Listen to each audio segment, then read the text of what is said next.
decided in your heart to give, not reluctantly or under compulsion, for God loves a cheerful giver.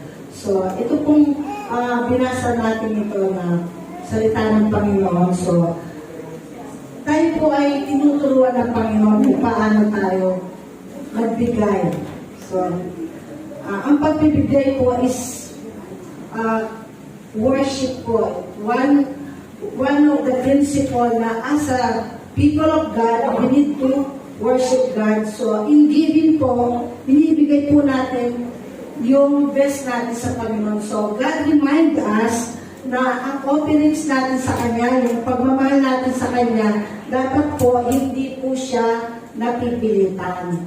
So, very clear po na ang pagbibigay po, it's a heart.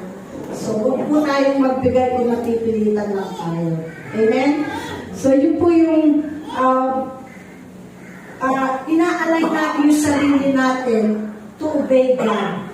Yung pagbibigay natin sa Kanya, yun po yung tinatanong sa atin ng Panginoon na lahat ng blessing natin ay kailangan na ibalik sa Kanya. So, God will bless us, hindi lang isa, dalawa, o tatlo. He will bless us abundantly, richly.